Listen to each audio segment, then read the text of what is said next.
Welcome to today's video. This Golf Mk7 steering rack is absolutely knackered, so we have a brand new second-hand one to replace it with, and a pair of inner track rods and outer track rod ends. I'm going to completely remove the front subframe. To gain access to the steering knuckle, remove this footrest, held in with a Torx 25 screw. Give it a yoink and a wiggle, and it should come off. The steering knuckle is buried under some carpet and a bit of sound-deadening foam. Pull it back so you can see the 13mm bolts you'll need to remove. There's not much space in the driver's front footwell, so I find a battery ratchet helps. Remove the pinch bolt completely.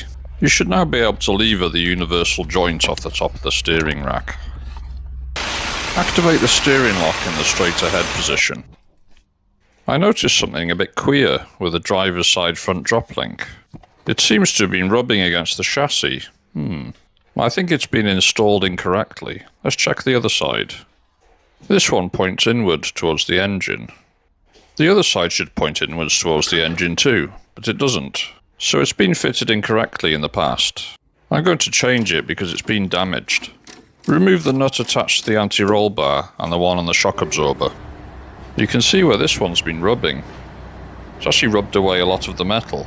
But it wasn't the main cause of the steering noise, which I'll show you in a bit. It's rubbed the chassis when the car's been turning hard left. Anyway, let's get on with removing the subframe. Remove these two 13mm that hold the exhaust bracket to the subframe. It's pretty rusty under here.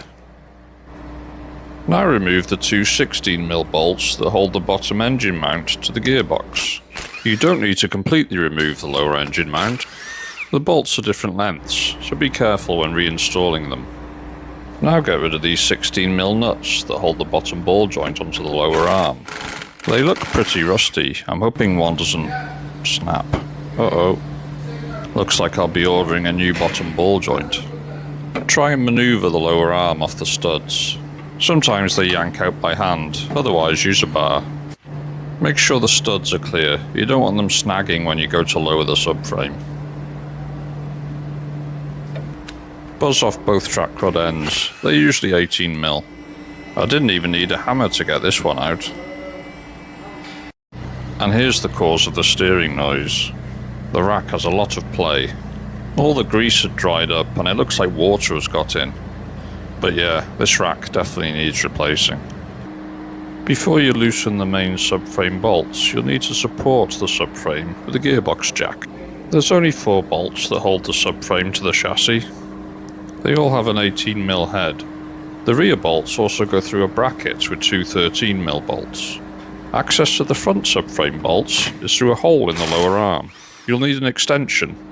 When all your bolts are removed, you should end up with something like this. This steering rack is electric, not hydraulic, and you'll have to disconnect a couple of wiring plugs, the oil level sensor on the sump, and this little water pump. And there are 2 plugs on the electric motor itself that need removing. I've now lowered the complete front subframe along with the electric steering rack. I'll give you a bit of a close-up of the damage. It looks pretty rough in there. That wire is for the steering angle sensor. To remove the rack from the subframe, underneath there are 2 18mm bolts. I'm going to use the original motor on the new steering rack, so we don't run into any coding issues, because there was nothing wrong with the electric motor. I've chopped off the old track rod ends. I've got some new ones to go on. The track rod ends are handed, so be careful. I'm going to use some thread lock on the inner rods. You don't have to, but it gives me peace of mind. I'm not sure what spanner size that is, but I've got a special tool for installing these. They should screw in easily by hand, and then use your tool to tighten them. Once they're tight, put the gaiter back, and then the nut, and then the new track rod end, and you're all set. Here's the new ball joint I had to buy because I snapped one of the studs. Raise the subframe carefully and make sure the top of the pinion goes through the bulkhead where it joins onto the UJ. Put the nuts and bolts back loose at first and make sure you connect all the wiring connectors. This piece of loom must be threaded through the subframe underneath the steering rack. Connect it back up to the electronic water pump The other one. and the oil level sensor. We won't be refitting that damaged drop link. I've got a brand new one here. It connects the anti-roll bar to the shock absorber. I'm pretty much done tightening everything up. I'm just waiting for one track rod to be delivered. They're really dragging their arse today.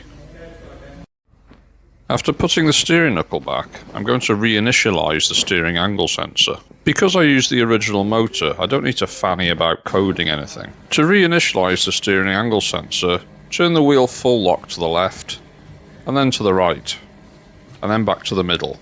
This is usually enough to get rid of the fault code, although sometimes you do have to calibrate it properly. But in this case, a quick swivel to the left and right did the trick. No more trouble code. To sort the tracking out, I'm using these antique gauges. They're pretty basic, but they do work. It's not a million miles off. There must be a problem with the laser the other side because the line is really faint. You won't be able to see it on the video. I've got it in the 0 position now. I can barely see the other side, but it is on 0. Time for a test drive. Thanks for watching.